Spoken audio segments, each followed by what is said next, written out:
Proclamação do Evangelho de Jesus Cristo segundo Marcos. Glória a vós, Senhor. Naquele tempo, Jesus partiu com seus discípulos para os povoados de Cesareia de Filipe. No caminho perguntou aos discípulos: quem dizem os homens que eu sou? Eles responderam: alguns dizem que tu és João Batista, outros que és Elias, outros ainda que és um dos profetas. Então ele perguntou: e vós, quem dizeis que eu sou? Pedro respondeu: tu és o Messias. Jesus proibiu-lhe severamente de falar a alguém a seu respeito. Em seguida começou a ensiná-los, dizendo que o Filho do Homem devia sofrer muito, ser rejeitado pelos anciãos, pelos sumos sacerdotes e doutores da lei. Devia ser morto e ressuscitar depois de 3 dias. Ele dizia isso abertamente. Então Pedro tomou Jesus à parte e começou a repreendê-lo. Jesus voltou-se e olhou para os discípulos e repreendeu a Pedro, dizendo: vai para longe de mim, Satanás. Tu não pensas como Deus, e sim como os homens. Então chamou a multidão com seus discípulos e disse: se alguém me quer seguir, renuncie a si mesmo, tome a sua cruz e me siga. Pois quem quiser salvar a sua vida, vai perdê-la. Mas quem perder a sua vida por causa de mim e do Evangelho, vai salvar. Palavra da salvação. Glória a vós, Senhor.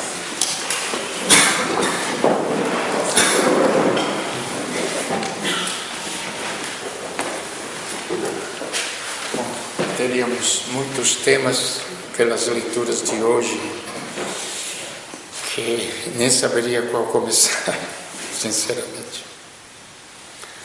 Vamos basear sobre a fé e o diálogo entre Jesus e Pedro.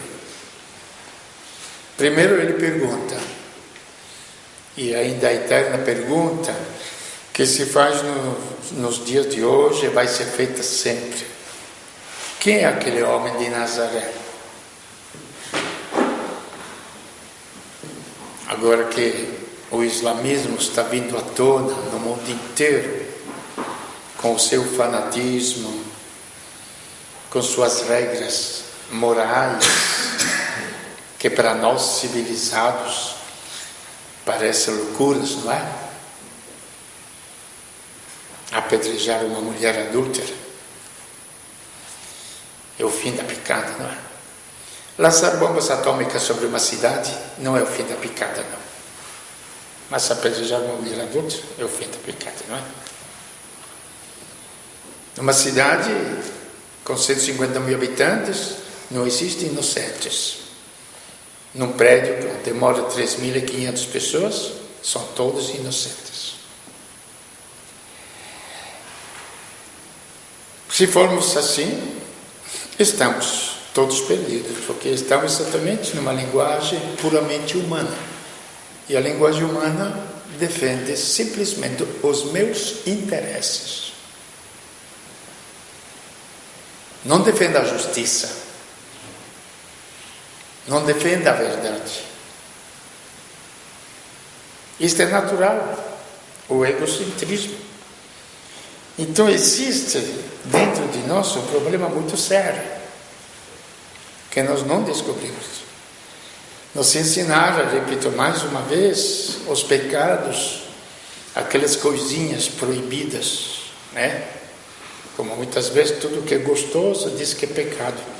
Eu vi na propaganda no ônibus em São Paulo, não? Tudo que é gostoso diz que é pecado. Que besteira.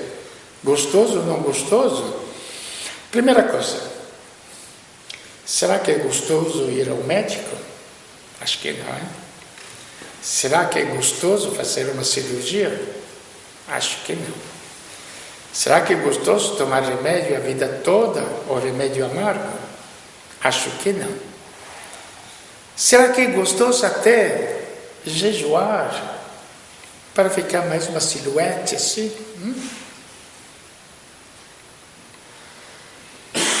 Então o discurso muda completamente, me parece, a conversa.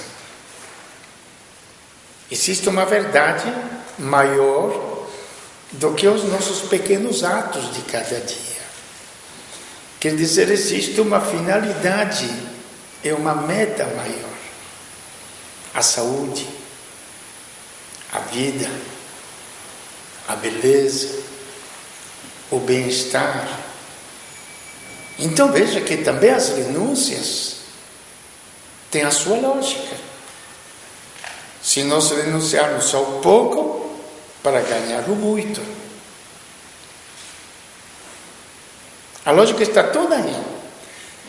O azar é para nós, sabe qual é? É que nos ensinaram, não uma religião, não é que nos ensinaram, não vamos dar culpa aos outros. Ou nós aprendemos. Não uma religião da vida, mas uma religião do castigo e do prêmio. É como se a gente estivesse na escola, que só estuda por causa do prêmio que vai ganhar, ou por causa do castigo que ele vai ter se não estudar. Como é pesada a escola desse jeito. Agora, quando a gente estuda porque quer aprender, como é leve. Se sacrifica até um monte de coisas, para conseguir algo através do estudo. Então, temos que chegar na lógica da fé. Quando dizemos uma fé cristã, ela tem uma lógica. Então, a primeira lógica, Jesus pergunta: quem diz o povo que eu sou? Tinha feito um monte de milagres. Alguns dizem que você é João Batista. João Batista era o grande penitente da época, não é? Outros dizem que você é Elias, os maiores profetas do Antigo Testamento, era o povo de Israel. Outros ainda que você é um profeta. O islamismo, por exemplo, aceita Jesus. Você sabia? Ah, não? O islamismo aceita Jesus Cristo. É um grande personagem no Alcorão, Jesus Cristo. Só que ele não é o Filho de Deus. Ele é um profeta. Então veja que na resposta dos apóstolos, os apóstolos e o povo que estava ao seu redor também acharam que ele era um profeta. E muda completamente a visão. Ser um profeta continua sendo um pobre coitado, homem. Você sabe que no Antigo Testamento tem a história do Balaão, o burro de Balaão, que até o burro profetizou. Não lembro agora onde que está o trecho, seria interessante ver. Que não lembro bem se era o homem de Deus que estava batendo no burro, e ele respondeu: por que você me bate? Eu não tenho culpa se você não sabe fazer as coisas. Aí continua, chama-se a profecia do burro de Balaão. Então profetizar, que será profetizar? Anunciar coisas escondidas. Então tá bom, a própria natureza é uma profecia. Se nós quisermos ler a natureza, ela nos fala de quem? Do autor da natureza. A ciência pode chegar onde quiser e dizer que tudo vem do caos. Quando a ciência me descobrir, e eu gosto muito da ciência, então posso falar. Quando a ciência me descobrir que o caos consegue gerar a ordem, aí vou acreditar na ciência, como fé. Mas até agora, que eu saiba, caos, no ditado popular, o que é? semeou o vento, colhe o quê? Tempestade. Este é o caos. Então, se nós encontrarmos uma natureza tão maravilhosa, em todo sentido, astrologia, plantas, mares, oceanos, vida, etc., o que acontece? Que ela nos fala, que profetizar, nos falar de alguém que a gente não vê. Depois vieram os profetas que anunciaram, exatamente como Isaías, nós lendo a primeira leitura de Isaías, estamos vendo exatamente o quê? Se vocês ligaram um pouquinho, não? Me esbofeteavam, me cuspiam na cara. Quem era isto? É Jesus Cristo. Então ele anunciou este homem que viria e que seria esbofeteado e gozado, que hoje mesmo de manhã, rezando, estava meditando nisso, não sabia a leitura. E vi claramente que a gente não pode chorar sobre os sofrimentos de Cristo como muita gente faz. É bonito, mas não responde. Porque o pior não foram os sofrimentos físicos de Cristo. Ele simplesmente foi pego, colocado no meio dos soldados, colocado diante de Pilato, que era o chefe responsável, não? E virou o quê? Palhaço. Pouco pior. Um pouco pior. Que nós terminamos as Olimpíadas, muitos atletas, para ganhar uma coroa, sofreram, renunciaram a um monte de coisas. Mas ninguém sofre, prestemos atenção, para virar palhaço. Palhaço de verdade, não palhaço de teatro. Palhaço quando alguém cuspe na sua cara. Palhaço quando te coloca lá, no último lugar. Pode ser na fábrica, pode ser em qualquer lugar na família, pode ser pela doença, quando você fica inútil para tudo, para todos. E esse é Jesus Cristo. Mas por que ele aguentou? Ele fala, no Salmo a gente falou, que a sua cara, o seu rosto ficou duro como pedra. Porque existia exatamente nele o quê? Uma vida que os olhos não enxergam, mas é uma vida.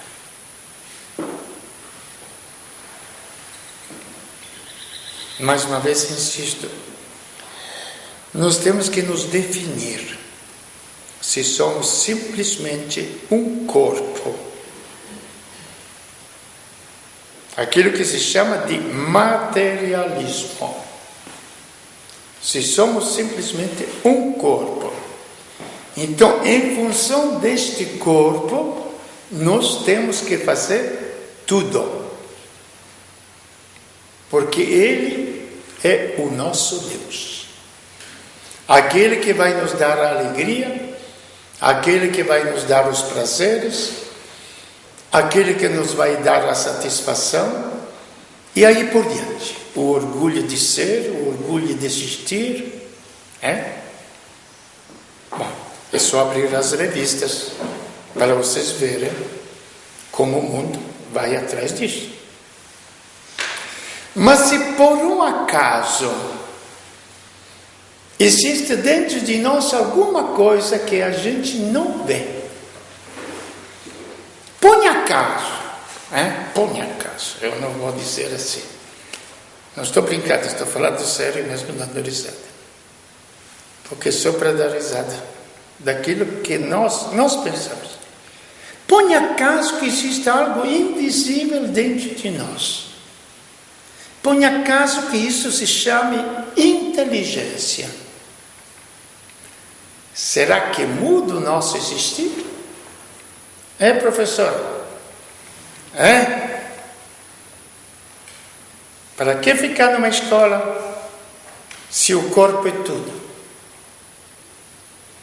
Para quê? Para quê? Me digam vocês. Para que fazer tantas pesquisas se o corpo é tudo? Então quer dizer que como a gente não vê a inteligência, ela não existe. Eu tenho que voltar a repetir para vocês, se alguém está assistindo também, vou contar, não? Já contei outra vez, conto hoje mais uma vez. Aquilo do médico e da freira, não? Já contei para vocês, lembra? Mas vale a pena repetir. No hospital, antigamente, quando tinha muitas freiras, um médico, um cardiologista, está fazendo cirurgia. Aí, para ele encher o saco da freira, irmãzinho, eu abri muitos corações, sabe? Eu nunca encontrei a tal de alma que vocês muito apreciam, não é? E a freira, que não era burra, respondeu: doutor, também eu assisti a muita cirurgia do cérebro e nunca vi a tal de inteligência que vocês tanto enaltecem. Mas existe. Pela experiência da nossa vida, sabemos que existe. Invisível aos nossos olhos, mas existe. Agora, vamos dar mais um passinho. E se por acaso existe outra dimensão do nosso ser, que se chama imagem de Deus, eu chamo que na criação Deus disse: façamos o homem a nossa imagem e semelhança. Eu chamo de centelha de Deus. Como também fisicamente nós somos uma centelha dos nossos pais. Mesmo quem de vocês gerou filhos foi gerado. E nós somos uma centelha mínima, invisível da biologia. Mas essa centelha biológica criou tudo que nós somos aqui presente. E além disso, deu a possibilidade de fazer o quê? De gerar outras vidas. Isso só para ficar na realidade prática, nua e crua, sem muito, vamos dizer, sensacionalismo, sem nada. Então, se esta centelha de Deus existe em nós, aonde nós temos que nos redefinir diante do espelho, não para ver se eu estou sujo, para me lavar o rosto, etc., mas diante do espelho da minha existência. Quem sou eu? Então, quando Jesus pergunta para os apóstolos: e vocês, quem dizem que eu sou? Aí Pedro responde: não aparecia nada, era um simples carpinteiro. Tu és o Messias, tu és o Deus invisível aos nossos olhos, mas feito homem. Então, quando nós procuramos Deus, uma santa dizia: que maravilhoso é Cristo, o homem Cristo. Por quê? O invisível, que é Deus, que a natureza toda nos diz que Ele existe, se fez visível. Então se fez visível como? Aí nós entendemos claramente a paixão de Cristo. O que vem a ser? Porque Ele anunciou hoje. Não diga nada a ninguém que eu sou o Messias, o Filho de Deus. Imagina. Mas o Filho do Homem, que será este homem, ele vai ser entregue aos sumos sacerdotes, vai ser entregue à igreja, aos bispos, cardeais, sumos sacerdotes que dirigiam o povo de Israel, e eles que diziam quem era quem. Ele vai ser rejeitado até pelo povo. Fazer uma história, estamos em campanha política, gente. Fazer uma história sem o povo, rejeitado pelo povo. Você sabe o que quer dizer isto? Não. Quer dizer, não existir. E o Filho do Homem vai ser rejeitado por todos, pelos próprios sacerdotes e pelo povo, que o povo vai gritar, crucifica. Mas, ao terceiro dia, ele ressuscitará. E na ressurreição está o quê? A essência daquilo que a gente falava. Nele não havia a centelha de Deus como existe em nós. Nele existia o quê? O próprio Deus. Então ele fazia a história, a sua história. Então a sua história é uma história de vida, veja bem. Então ele não é um profeta que anuncia Deus. Essa porque há grande diferença entre o islamismo e outros povos que dizem um grande homem. Fala um monte de besteira de Cristo, não é um grande homem. Quanto Edith Stein, que depois se tornou santa, se converteu, judia na Alemanha, uma grande psicóloga, tudo. A mãe dela, que era judia também, fervorosa, que frequentava a sinagoga, chorou amargamente por causa da filha que se converteu. Se converteu a sua mente e o seu coração a Cristo. Mas ele era um homem bom. O que deu na telha dele de se proclamar Deus? Minha filha. O que deu na cabeça dele de se proclamar Deus? Ele era um homem bom. Todo mundo aceita. Mas Deus é demais. E dizer que Deus veio viver a existência humana é demais. Então aí começa a nossa fé, o trabalho da nossa fé. Então eu também sou Deus? Não. Eu sou meus pais? Não. Mas eu sou gerado por meus pais. Então vou procurar nos meus traços biológicos, no meu DNA, as características de meus pais. Na cor da minha pele, vou procurar a característica de meus pais. E vou encontrar uma identidade. Então, se eu sou gerado por Deus também, existe dentro de mim quase a mesma realidade que existia em Cristo, o Deus feito homem.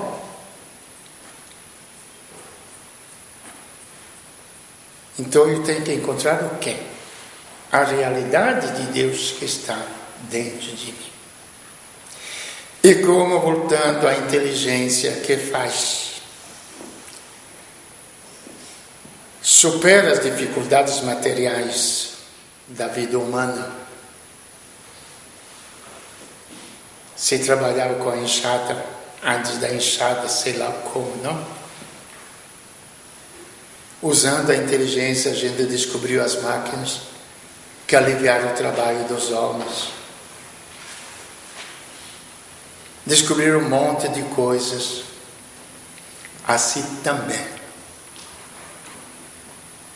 Esta dimensão divina que está em nós vai salvar. O que quer dizer salvar? É que Jesus que fala. Que eu acho que é o ponto mais difícil. Pelo menos para mim é. Que pelo conhecimento humano e pela lógica humana, o que fala a psicologia?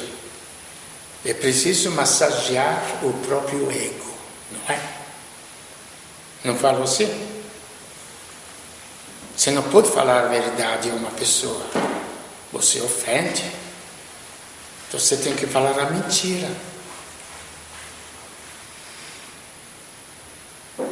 Então o relacionamento se torna mentiroso pra caramba.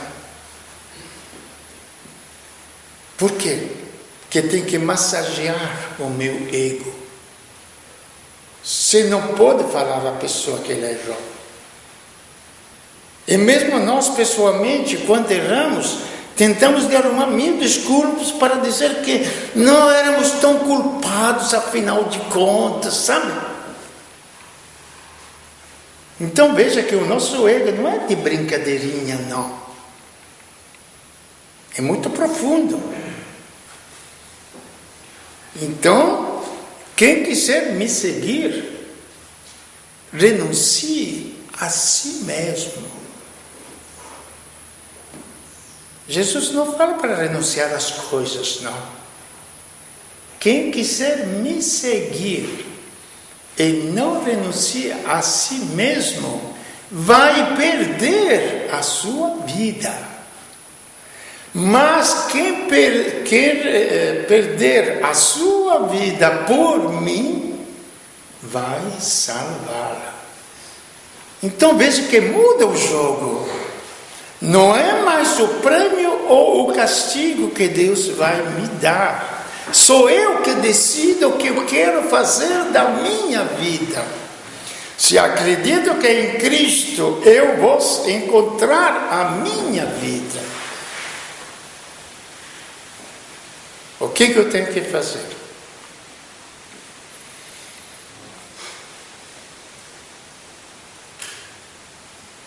Deixar que seja Ele a viver em mim. Isto é crer. Não sou mais eu que vivo, mas é Cristo que vive em mim.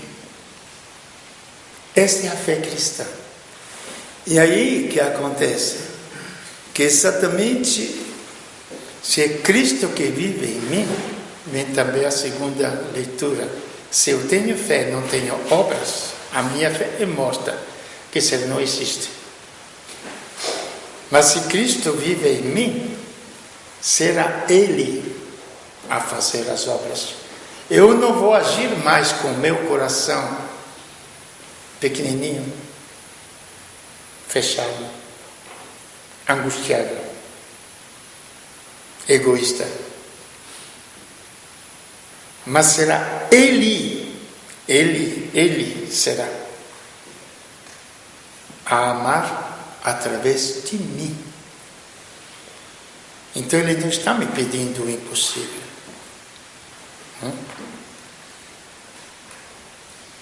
Está pedindo somente o quê? A conversão nele.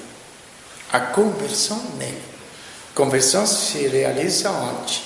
Na mente e no coração. Na minha maneira de pensar as coisas, na minha maneira de pensar a vida, na minha maneira de pensar os valores da vida. Então vocês veem que é muito, desculpe se insisto, prática. A fé é uma coisa muito prática. Se fala fé cristã, a consistência, a essência da minha vida é Jesus Cristo em mim. Ele vai agir através de mim. Ele vai sarar até as minhas doenças físicas, se precisar. Não precisa um milagre para sarar as doenças físicas, não.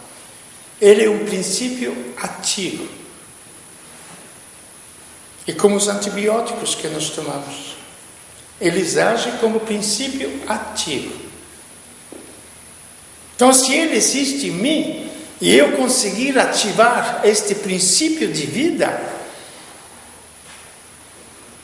ele vai curar, se for preciso, também com o meu corpo. Com uma lógica terrível, real. Só ele não vai curar por um único motivo. Quando a nossa fé for muito grande, a nossa união com Ele muito grande, aí acontece que o nosso próprio corpo se transforma num outro Cristo sobre a terra para a salvação dos outros.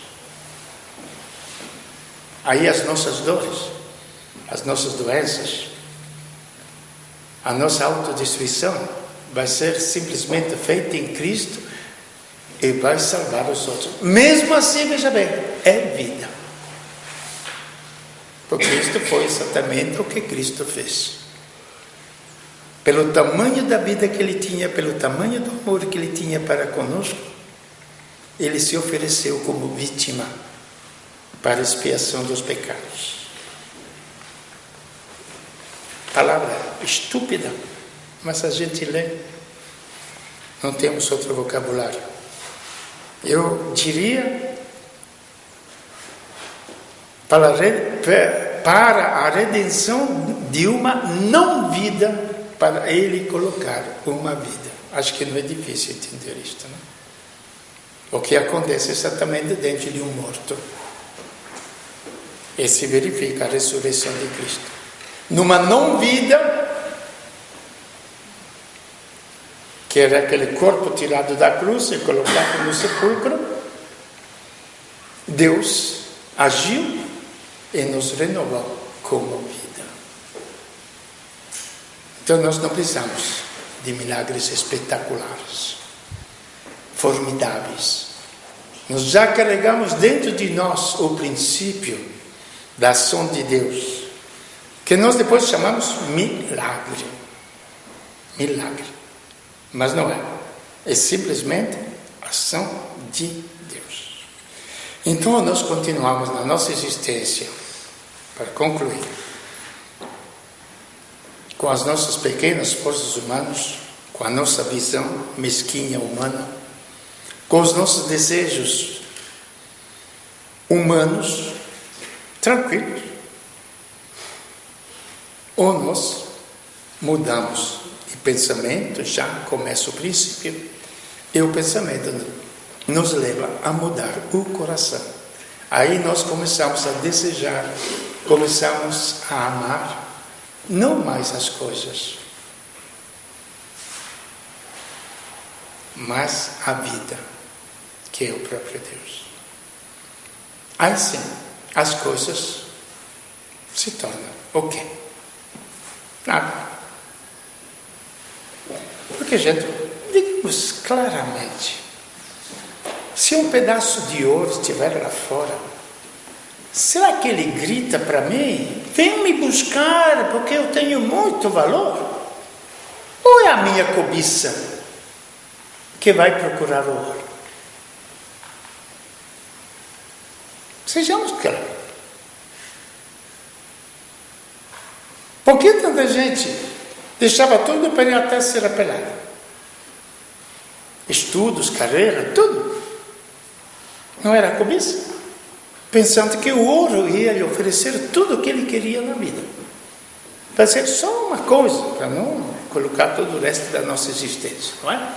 E em função disso, gente, nós gastamos a nossa existência. A nossa existência.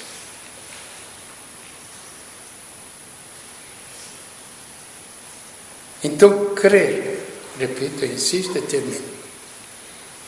E crer em nós mesmos, mas nós em Cristo. O homem destruído, o homem humilhado, o homem rejeitado, o homem que não serve para nada, mas que em si possui a vida. Agora eu pergunto para vocês, qual psicologia, psiquiatria humana tem a resposta a estes grandes problemas da humanidade? Tanto que não tem problema, que já está chegando o pedido para a lei da eutanásia. Que quando tudo acaba, só falta se autodestruir.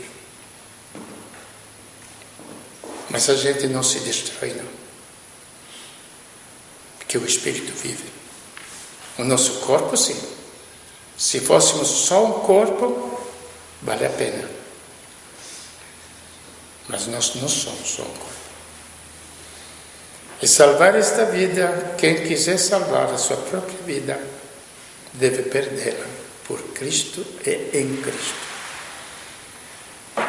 E quem quiser perder a sua própria vida, basta não aceitar Cristo como essência pura, última, total da sua existência.